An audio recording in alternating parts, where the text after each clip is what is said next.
Hi there, everyone. Welcome to The Daily Gardener. I'm your host, Jennifer Ebling. It's the 5th of April. It's decision time in the garden. What will your projects be this year? Often we have no idea if our dreams for our gardens will come true. Gardeners may dream bigger dreams than emperors, but we can often get stuck too. We put plants in the wrong spot. We buy the wrong thing. We buy the wrong plant. We overdo. We stop short. But every now and then, we get it completely right. I waited for years to put paths in around my front garden. Why did I wait so long? No reason, really. But once they were in, I knew it was right. It was the perfect thing my garden had been missing. Whatever you're dreaming of in planning for your garden this season, I hope you get it completely right. For today's Brevities, on this day in 1847, Birkenhead Park opened to great rejoicing and festivity, and in the evening, there was a gorgeous display of fireworks.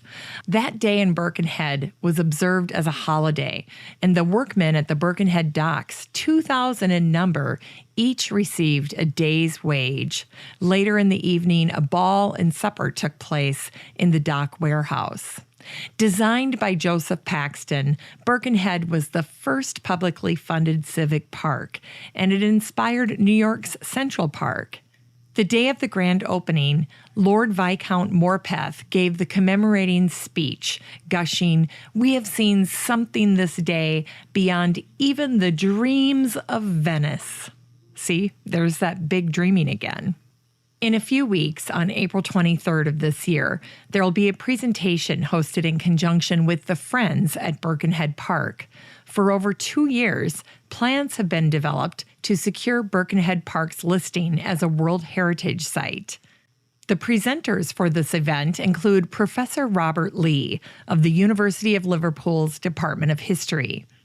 Happy birthday today to the German botanist and early evolutionist Matthias Jacob Schleiden.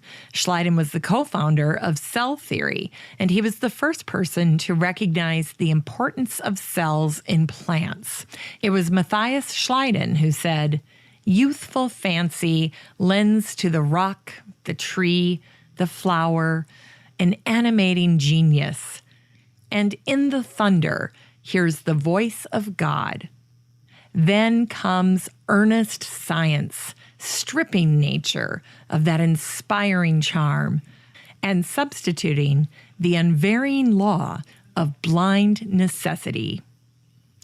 The poet Algernon Swinburne was born on this day in 1837. In his poem, A Forsaken Garden, he describes a garden, or rather the ghost of a garden. At the beginning of the show, we talked about the dreams we have for our gardens. In this poem, the dreamer of the garden has left, and the garden has become a nightmare, all too familiar. Although the sun still shines and the rain still falls, the beds in the garden are blossomless. There's only brushwood and thorn, branches and briars cover the paths. Even the weeds are dead. Here are a few verses from A Forsaken Garden. In a coign of the cliff between lowland and highland, at the sea down's edge between windward and lee, walled round with rocks as an inland island, the ghost of a garden fronts the sea. A girdle of brushwood and thorn encloses the steep, square slope of the blossomless bed, where the weeds that grew green from the graves of its roses now lie dead. The fields fall southward, abrupt and broken, to the low last edge of the long, lone land. If a step should sound or a word be spoken, would a ghost not rise at the strange guest's hand?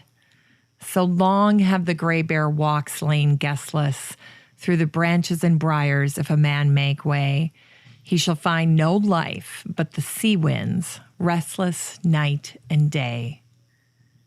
The thorns he spares when the rose is taken, the rocks are left when he wastes the plain. The wind that wanders, the weeds wind shaken, these remain. Not a flower to be pressed of the foot that falls not. Is the heart of a dead man, the seed plots are dry. From the thicket of thorns whence the nightingale calls not, could she call? There were never a rose to reply. The sun burns sere and the rain dishevels one gaunt, bleak blossom of scentless breath. Only the wind here hovers and revels in a round where life seems barren as death. Here there was laughing of old, there was weeping, haply of lovers none will ever know, whose eyes went seaward 100 sleeping years ago. In honor of the anniversary of the opening of Birkenhead Park, designed by the great Joseph Paxton, today's book recommendation is The Busiest Man in England, A Life of Joseph Paxton, Gardener, Architect, and Victorian Visionary by Kate Colquhoun. Paxton was, by all accounts, a genius, and it was Charles Dickens who dubbed him the busiest man in England. For today's garden chore, it's another Photo Friday in the garden. Today, take wide-angle shots of your garden. Get the vistas from the windows of your house, from the approach of the street, from your neighbor's house, from the corners of your property. I like to end the show with something sweet. Here's a story to revive the little botanic spark in your heart. Edward Kemp, the landscape gardener and architect at Birkenhead, placed an ad in the Liverpool Mercury after the opening of Birkenhead. He was out of work and he was offering his services. Here's what it said. Edward Kemp begs to offer his services to the noblemen and gentlemen in the vicinity of Birkenhead and Liverpool. The fluttering testimonials which he has received from the numberless visitors to the Birkenhead Park induce him to believe that a simple reference to the past and present condition of the park will be sufficient to ensure for him a large and liberal patronage. Well, he must have found something, because Edward Kemp went on to be a leading Victorian landscape gardener in his own right. Well, that's it for our show today. Thanks for listening to The Daily Gardener. And remember, for a happy, healthy life, garden every day. The Daily Gardener is produced weekdays in lovely Maple Grove, Minnesota. You can find complete show notes over at thedailygardener.org. And be sure to share the show with your garden friends. You can find The Daily Gardener on all your favorite social media, Instagram, Twitter, and Pinterest, and of course, Facebook. While you're over at Facebook, don't forget to join the Daily Gardener community. Just search for these 3 words, Daily Gardener Community. The group will pop right up and then request to join. Finally, I want to thank my team at Podfly Productions, where my fabulous editor is Eric Begay. Have a great weekend in the garden, and we'll see you Monday.